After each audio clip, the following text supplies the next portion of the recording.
नमस्कार, बहुत स्वागत है आपका। मैं हूं आपके साथ सुमित शर्मा। कांग्रेस अध्यक्ष पद की रेस में शामिल शशि थरूर का भोपाल में एक बार फिर से दर्द छलका है। उन्हें दर्द इस बात का है कि आखिर चुनाव में राज्य की कांग्रेस इकाइयां मल्लिकार्जुन खड़गे को उनके मुकाबले ज्यादा तरजीह क्यों दे रही हैं, जबकि नियम के मुताबिक किसी प्रत्याशी को खुला समर्थन नहीं देना है। यहां तक कि अशोक गहलोत भी सीधे तौर पर मल्लिकार्जुन खड़गे के साथ नजर आ रहे हैं। रिपोर्ट देखें।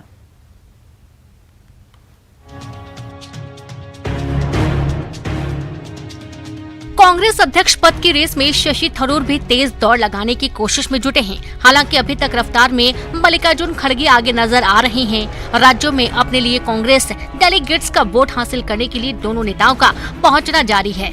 पहले मल्लिकार्जुन खड़गे पहुंच रहे हैं और उसके बाद थरूर की एंट्री हो रही है। इस कड़ी में मल्लिकार्जुन खड़गे के बाद शुक्रवार को शशि थरूर भी अपने लिए वोट मांगने पहुंचे। भोपाल कांग्रेस दफ्तर में पहुंचे और इस दौरान उन्होंने कमलनाथ और नेता प्रतिपक्ष की तारीफ की। दरअसल कमलनाथ की तारीफ के पीछे थरूर का अपना दर्द है।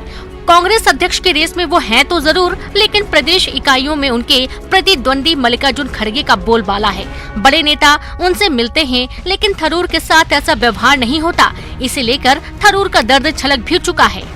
कई राज्यों में पार्टी अध्यक्ष और नेता प्रतिपक्ष ने उनसे मिलने की जहमत नहीं उठाई, लेकिन भोपाल में कमलनाथ और गोविंद सिंह ने थरूर को पूरी तवज्जो दी।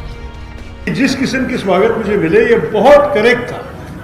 जैसे कि जो निष्पक्षता दिखाना है कि दोनों उम्मीदवार को जो समान ट्रीटमेंट मिलनी चाहिए, ये मध्य प्रदेश में मुझे मिला। मैं बहुत बहुत खुश हूं और ये सही है कि दूसरे प्रदेशों में मैं ये नहीं देख सका, क्योंकि जिस किस्म के स्वागत खड़गे साहब को मिले नेतृत्व की तरफ से, ये मुझे नहीं मिला। उधर थरूर के दर्द को लेकर बीजेपी का कांग्रेस पर तंज कसना जारी है। बीजेपी का कहना है कि थरूर ने 10 जनपद पर नाक नहीं रगड़ी, इसलिए उनके साथ ऐसा व्यवहार किया जा रहा है। बीजेपी लगातार मल्लिकार्जुन खड़गे के उस बयान पर भी निशाना साध रही है, जिसमें खड़गे ने कहा था कि बकरीद में बचेंगे तो मुहर्रम में नाचेंगे। देखिए, शशि थरूर जी का बेसिक जो उनकी अप्रोच है उसमें ही गलती हो गई। शशि थरूर जी 10 जनपद पर नाक रगड़ते तो उनको तवज्जो मिलती। शशि थरूर जी राहुल गांधी और सोनिया गांधी की चमचागिरी करते तो उन्हें कांग्रेस में इज्जत मिलती। खड़गे जी ने कह ही दिया कि जो राष्ट्रीय अध्यक्ष बनेगा वो बलि का बकरा बनेगा। भोपाल में बंद कमरे में शशि थरूर और कमलनाथ की मुलाकात भी हुई और पीसी दफ्तर में कांग्रेस डेलीगेट्स से चर्चा भी हुई। इतना ही नहीं, उन्होंने कांग्रेस को मजबूत बनाने का मंत्र भी दिया। थरूर ने कहा कि संघ और बीजेपी एक है, लिहाजा दोनों के खिलाफ राजनीतिक हमला तेज करने का मंत्र थरूर ने दिया है। हालांकि थरूर का ये मंत्र उनके अध्यक्ष पद की दावेदारी में कितना काम आता है, ये 19 अक्टूबर को मतगणना होने के बाद ही पता चलेगा, जिसे लेकर थरूर का दावा है कि नतीजे हैरान करने वाले होंगे। वासु चौरे के साथ अनुराग श्रीवास्तव, न्यूज़ 18 भोपाल।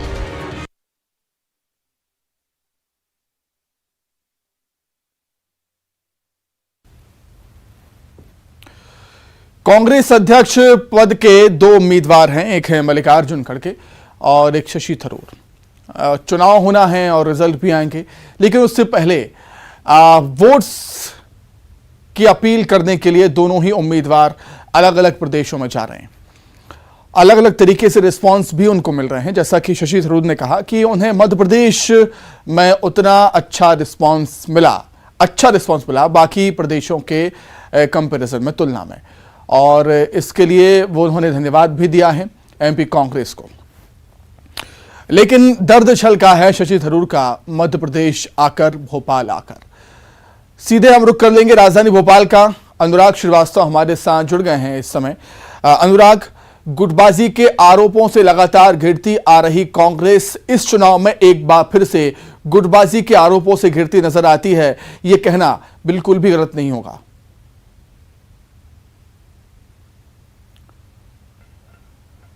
बिल्कुल सुमित, देखिए कांग्रेस पार्टी के सामने एकजुट रहने का ही बड़ी चुनौती है और यही वजह है कि कांग्रेस, हालांकि जो कांग्रेस पार्टी के अध्यक्ष पद के उम्मीदवार हैं वो इस दावे करते हुए नजर आ रहे हैं कि कहीं पर भी अब कांग्रेस के अंदर गुटबाजी नहीं बची है। चाहे वो मल्लिकार्जुन खड़गे हो या शशि थरूर हो, वो चुनाव जरूर लड़ रहे हैं, लेकिन वो एक दूसरे के दुश्मन नहीं है। लेकिन सबसे बड़ी बात है कि मल्लिकार्जुन खड़गे को लेकर कमलनाथ भी पहले कह चुके हैं कि उनका समर्थन उनको रहेगा। इसके अलावा राजस्थान के मुख्यमंत्री अशोक गहलोत उनका प्रचार कर रहे हैं। और जब मल्लिकार्जुन खड़गे भोपाल पहुंचे थे तब कमलनाथ से उनकी लंबी चर्चा हुई थी और तमाम जो 502 डेलीगेट्स हैं उनकी भी मल्लिकार्जुन के साथ चर्चा हुई थी। लेकिन आज जब थरूर पीसीसी दफ्तर में पहुंचे तो वहां पर पूरे डेलीगेट्स मौजूद नहीं थे। हालांकि इसके पीछे कांग्रेस पार्टी का अलग तर्क है कि किसी भी प्रतिनिधि पर किसी तरीके का दबाव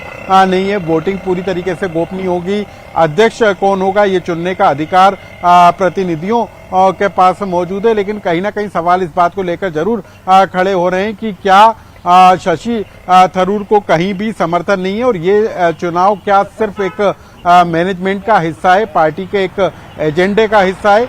ये तमाम तरह के सवाल हैं जिनको लेकर बीजेपी भी कांग्रेस को घेर रही है। लेकिन अब 17 तारीख को वोटिंग होनी है और 19 तारीख को नतीजे आएंगे और उसके बाद ये देखना होगा कि मध्य प्रदेश में जो 502 डेलीगेट्स हैं उनमें से कितने वोट मल्लिकार्जुन खड़गे और कितने वोट शशि थरूर के खाते में जाते हैं।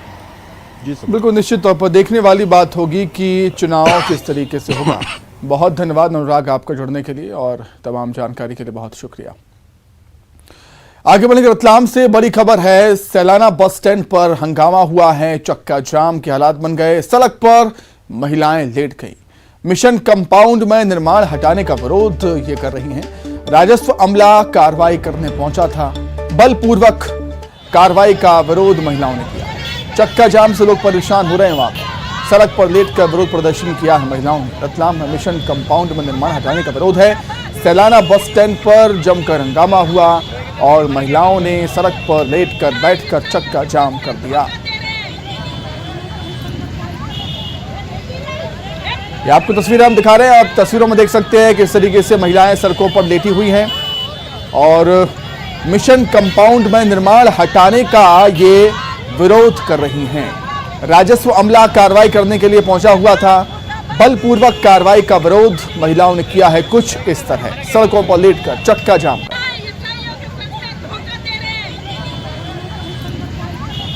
रतलाम में जिला प्रशासन की अतिक्रमण हटाओ मुहिम के दौरान हंगामा खड़ा हो गया है। रतलाम के जिला प्रशासन का अमला आज पहुंचा था अतिक्रमण हटवाने के लिए मिशन कंपाउंड में। इन लोगों का कहना है कि 100 सालों से यहाँ पर जुटे हुए हैं, यहाँ रह रहे हैं, लेकिन पुलिस प्रशासन ने शॉर्ट नोटिस देके इन्हें हटाने की कोशिश यहाँ की। और ये देखिए जो बड़ी संख्या में रहवासी महिलाएं हैं वो इस कार्रवाई का विरोध जता रही है। पुलिस से बहस यहाँ लगातार कर रही है। और ये सैलाना बस स्टैंड का मुख्य चौराहा है। सैकड़ों की संख्या में, हजारों की संख्या में वाहन हर शाम को हर दिन यहाँ से निकलते हैं, लेकिन यहाँ पे अब हंगामे के हालात खड़े हो गए हैं। ये लोग जो है मानने को तैयार नहीं है। और जो आईए थाना प्रभारी है उससे लगातार यहाँ पे बहस आप देख सकते हैं। और ये हंगामा कब खत्म होगा कहना मुश्किल है, चूँकि अब फोर्स यहाँ बुलाया गया है और इसके बाद कयास यही लगाया जा रहा है कि जो लोग बलपूर्वक यहाँ पे डटे हुए हैं उन्हें बहुत जल्द हटाया जाएगा। चूँकि पूरा मामला रेवेन्यू से जुड़ा हुआ है, प्रशासन का अमला पहुंचा था। और ये महिलाएं बड़ी संख्या में आप देख रहे हैं कि ये यहाँ पे मानव श्रृंखला बना के जुटी हुई है। लेकिन लोगों को ये जो प्रोटेस्ट चल रहा है उससे कहीं ना कहीं परेशानी है, उसका खामियाजा कहीं ना कहीं जनता अब उठा रही है। कैमरामैन मानस के साथ सुधीर जैन, न्यूज़ 18 रतलाम। तो महिलाओं ने यहां पर जमकर विरोध किया है, सड़कों पर लेटकर महिलाओं ने विरोध किया और चक्का जाम के हालात वहां पर बन गए, जिससे लोगों को काफी परेशानी हुई है यातायात में। अभी क्या कुछ हालात है वहां पर वो हम जान लेते हैं। सीधे रतलाम का रुख कर लेंगे। सुधीर जैन संवाददाता हमारे साथ जुड़ गए इस समय लाइव। सुधीर, अतिक्रमण की कार्रवाई जब होती है और विरोध जब किया जाता है तो जो प्रदर्शनकारी होते हैं उनका आरोप अमूमन यह होता है कि उन्हें पहले नोटिस नहीं दिया गया और यह कार्रवाई हो रही है। इस मामले में क्या कुछ जानकारी है? क्या पहले नोटिस नहीं दिया गया था इन महिलाओं को, लोगों को? देखिए नोटिस दिया गया था। मिशन कंपाउंड का पूरा मामला है। इन लोगों का कहना है कि 100 सालों से इसी जमीन पर रह रहे हैं, क्योंकि ये मेन रोड का मामला नहीं है, मुख्य रोड के पड़ोस में जो है बड़े पैमाने पे एक जो एरिया है, करीब 10 से 11 बीघा का एरिया, यहाँ पे लोग काबिज है कई सालों से। और ये आप देखिए तस्वीर, यहाँ पे जो महिलाएं हैं वो रोड पे बैठ के लगातार प्रोटेस्ट यहाँ पे कर रही है। इनका कहना है कि इन्हें यहाँ से नहीं हटाया जाए, और ये बहस भी यहाँ पे हो रही है। बड़ी संख्या में लोग यहाँ पे जुटे हैं, महिलाएं यहाँ पे जुटी है, मानव श्रृंखला यहाँ पे आपको देख सकते हैं। और ये शहर का सबसे प्रमुख चौराहा है, हजारों की संख्या में लोगों की आवाजाही यहाँ से होती है। ये रतलाम बांसवाड़ा जो स्टेट हाईवे है वो कहलाता है। और ये यहाँ पे आपको देखिए ये पुलिसकर्मी से लगातार उलझ रहे हैं, पुलिसकर्मी खुद यहाँ पे मौजूद है। जो प्रोटेस्ट है इसे समझाने की कोशिश की जा रही है यहाँ पे, लेकिन लोग जो है वो मानने को तैयार नहीं है। और ये बड़ी संख्या में महिलाएं यहाँ पे हैं, इनसे चर्चा भी करते हैं कि आखिर इशू क्या है, क्या इन लोगों को यहाँ पे समस्याएं हैं और कब से ये लोग काबिज, और प्रशासन किस तरह की कार्रवाई। सर आप बताएं, आप तो यहाँ लंबे समय से है, आज क्या हुआ था और आप क्या डिमांड कर रहे हैं इस पूरे मामले को लेकर? आज अचानक से प्रशासन के लोग आए और पुलिस बल आई और हमारे जो 110-120 साल पुराने जो भवन है, हॉस्पिटल है, उसको तोड़ने लगी। बिना कोई नोटिस दिए, बिना कोई जानकारी दिए ये लोग अचानक से तोड़ने लगे। और सभी कल शाम को आए थे और लोगों जो यहाँ रह रहे हैं उन लोगों को उनको बोला गया है कि कल ये घर टूटेगा, खाली करो। शॉर्ट नोटिस तो दिया था ना आपको? नहीं, कोई लिखित में कुछ भी नहीं दिया गया है, कोई नोटिस वगैरह लिखित में नहीं दिया गया। प्रशासन का कहना है कि ये रेवेन्यू की जमीन है, राजस्व की जमीन, और आप लोग अवैध कब्जा करे हुए हैं। प्रशासन को हमने 1949 के पेपर दिखाए हैं और प्रशासन उसको उस चीज को माना नहीं। एसडीएम साहब को दिखाए, पटवारी को दिखवाए और वहाँ और भी अधिकारी रहे, उन सबको दिखाए और उन्होंने उस पेपर को बोले इससे कोई मतलब नहीं, यहाँ नजूल लिखा है इसलिए हम तोड़ेंगे। नजूल लिखा है इसलिए तोड़ेंगे। यहाँ पे आप कब तक प्रोटेस्ट करेंगे? अभी लोग बड़े परेशान हो रहे हैं, कब तक प्रोटेस्ट करेंगे आप यहाँ पे? प्रोटेस्ट जब तक कलेक्टर साहब से मिलेंगे नहीं, जब तक बात नहीं करेंगे बिना नोटिस के। आप 110 साल से हम यहाँ आए काबिज। आप बताएं, आप लोग कब तक बैठेंगे यहाँ रोड पे? हमारे फादर हैं, वही सब कुछ बोलते हैं, वही बोलेंगे, अथॉरिटी है। कब तक बैठेंगे आप लोग? हम तो पूरे समय जब तक कलेक्टर से बात नहीं होगी तब तक नहीं बैठे। रेवेन्यू की जमीन है वो, आप कह रहे हैं कि निजी जमीन है, आपको क्या कहना है इस मामले को लेकर? आपकी निजी जमीन है ये जमीन निजी नहीं, संस्था की है ना, संस्था की जमीन है और 110 साल से संस्थाएं चल रही है और अभी इनको याद आया कि ऐसी बात है अचानक से। को पॉलिटिकल प्रेशर के अंडर ये सब पूरी कार्रवाई हो रही है? कोई पॉलिटिकल प्रेशर है या कोई दबाव में कार्रवाई हो रही है? ये अपन को नहीं मालूम। ठीक है। तो 110 सालों से ये लोग इस जमीन पर जो है यहाँ पे रह रहे हैं मिशन कंपाउंड में, और प्रशासन आज एकाएक बुलडोजर लेके आता है, बुलडोजर चलाना शुरू कर देता है। तो इसी कार्रवाई का विरोध यहाँ पे किया जा रहा है। इन लोगों की मांग है कि रतलाम कलेक्टर नरेंद्र सूर्यवंशी यहाँ पे आए, उनसे चर्चा करें, उसके बाद ये लोग इस रोड से हटेंगे। लेकिन बड़ा सवाल यह है कि बड़ी संख्या में लोग जो है यहाँ जाम में फंसे हुए हैं और कहीं ना कहीं इस प्रोटेस्ट का खामियाजा आम जनता को उठाना पड़ रहा है। जी बिल्कुल सुधीर, और लोगों का ये कहना है कि उनको नोटिस नहीं दिया गया। अगर नोटिस नहीं दिया गया तो कहीं ना कहीं कार्रवाई पर सवाल जरूर खड़े होते हैं। अब देखने वाली बात होगी प्रशासन किस तरीके से इस मुद्दे को, इस मसले को डील करता है। फिलहाल आपका बहुत धन्यवाद सुधीर जुड़ने के लिए और तमाम बातचीत के लिए। आगे बढ़ते हैं। नरसिंहपुर के डोंगरगांव थाना से सरकारी संपत्ति के कबाड़ हुए दरवाजे को बेचने का मामला सामने आया है। कुछ दरवाजों को कबाड़ी के ले जाने और उसका वीडियो वायरल होने के बाद यहां पदस्थ एक महिला और पुरुष आरक्षक के बीच जमकर तनातनी हुई। वीडियो के वायरल होने के बाद एसपी ने पुरुष आरक्षक को दूसरे थाने स्थानांतरित कर दिया, ट्रांसफर कर दिया और मामले की जांच की जा रही है। इधर पुरुष आरक्षक का कहना है कि दरवाजे रिपेयरिंग के लिए भेजे जा रहे थे। देखिए, इस संबंध में मेरी थाना प्रभारी डोंगरगांव से चर्चा हुई है। उनके द्वारा बताया गया है कि वो जो दरवाज़ा था वो एक पुराना दरवाज़ा एनटीपीसी ने जब वो दीवार बनाई थी वहाँ पे लगा हुआ था, जो कि कबाड़ जैसा हो गया था, ख़राब हो गया था। उन्होंने जो है थाना परिसर को ठीक कराने के उद्देश्य से उस दरवाज़े को चिचली के पास सुधरने के लिए उसको भेजा है, जो कि 2-3 दिन में आ जाएगा। और वो जो है दूसरी जगह उसको लगाना चाहते हैं, जिससे कि थाना परिसर में जो गाड़ी वगैरह है वो सुरक्षित खड़ी रह पाए और थाना परिसर ठीक हो पाए गया है। और इस बात की अभी हम लोग जांच कर रहे हैं कि ये वीडियो किन परिस्थितियों में बना है, किन्होंने बनाया है, और पुलिस विभाग की जो इसमें छवि धूमिल करने का जो प्रयास किया गया है उसके संबंध में हम जांच कर रहे हैं और जो भी दोषी पाए जाएंगे उस पर हम कार्रवाई करेंगे। तो सुना आपने, पुलिस आरक्षक को ट्रांसफर भी कर दिया है दूसरे थाने और मामले की जांच की जा रही है। और यहाँ पर आपने सुना भी होगा कि किस तरीके से उनका कहना है कि छवि को धूमिल करने की कोशिश यहाँ पर हुई है और जांच यहाँ पर हो रही है।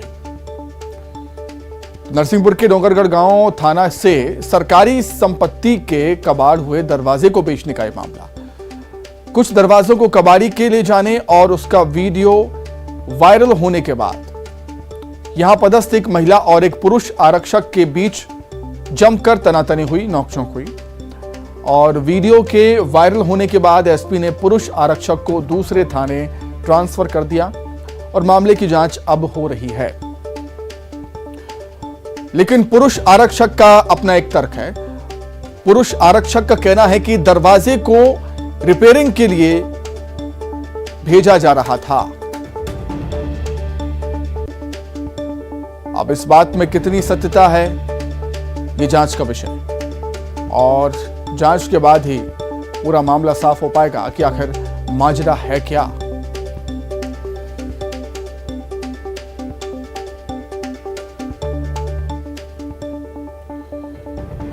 नरसिंहपुर के डोंगरगढ़ गांव थाना से सरकारी संपत्ति के कबाड़ हुए दरवाजे को बेचने का यह मामला है और जैसा कि पुलिस अधिकारी को कहना है कि विभाग की छवि को धूमिल करने की कोशिश हुई है तो जांच होगी, कार्रवाई भी होगी, जो भी दोषी होगा उस पर कार्रवाई होगी, ये अधिकारियों का कहना है। फिलहाल पुरुष आरक्षक का ट्रांसफर हो चुका है दूसरे थाने और मामले की जांच अभी भी जारी है। पुरुष आरक्षक का पक्ष ये है, तर्क ये है कि दरवाजे रिपेयरिंग के लिए भेजे जा रहे थे। वीडियो वायरल हो गया और मामले ने तूल पकड़ लिया। नरसिंहपुर के डोंगर गांव थाना से सरकारी संपत्ति के कबाड़ हुए दरवाजे के बेचने का यह मामला। कुछ दरवाजों को कबाड़ी के ले जाने और इसका वीडियो वायरल होने के बाद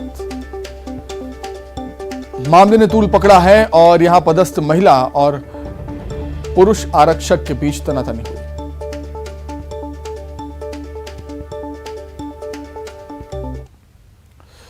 वहीं सतना रेलवे स्टेशन के प्लेटफॉर्म नंबर 3 पर हादसा हुआ। करंट की चपेट में युवक आ गया। ट्रेन के ऊपर चढ़ने की कोशिश में यह बड़ा हादसा हुआ है। बुरी तरीके से युवक झुलस गया है। आधे घंटे तक तड़पता रहा युवक। अस्पताल में उसका इलाज जारी है। आरपीएफ पुलिस तमाशबीन बनी रही।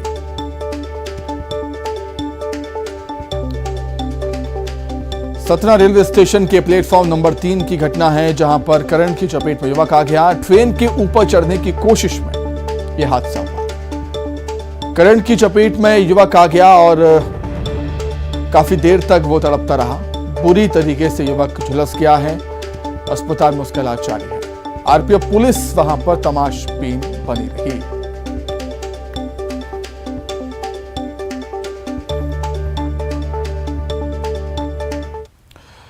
और आइए अब आपको दिखाते हैं कि बेबी एलिफेंट जब इंसानों के इलाके में पहुंचा तो क्या हुआ।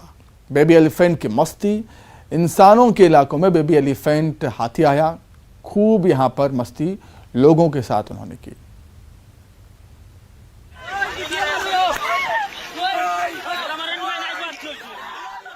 एक हाथी का बच्चा भाग रहा है और उसके पीछे भाग रही है भीड़। उस भीड़ में बड़े हैं, बच्चे हैं। हो हल्ला का ये वीडियो असम के होजाई जिले का बताया जा रहा है।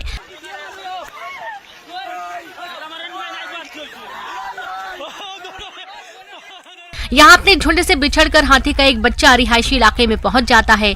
चूंकि हाथी का बच्चा है, लिहाजा ग्रामीण उसके पीछे भागने लगते हैं। कभी बेबी एलिफेंट भाग रहा होता है तो कभी उसके डर से लोग। अंत में एक मौका ऐसा भी आता है जब लोग हाथी के बच्चे को पकड़ लेते हैं।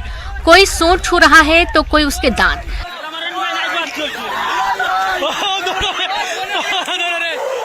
सभी मजे ले रहे होते हैं, लेकिन मस्ती भरा ये वीडियो कई सवाल भी छोड़ जाता है। हाथी का बच्चा ही सही, मगर उसके पास भी कई इंसानों से ज्यादा ताकत होगी। अगर ये बच्चा ना होता तो भी लोग इसके पीछे भाग रहे होते। अगर कोई बड़ा हाथी अपने बच्चे को इस हालत में देखा होता तो क्या वे ग्रामीणों को बख्शता? ये बड़ा सवाल है। Bureau report, news 18। तो इसी के साथ ही इवनिंग एजेंडा में इतना ही। खबरें लगातार जारी है। नमस्कार।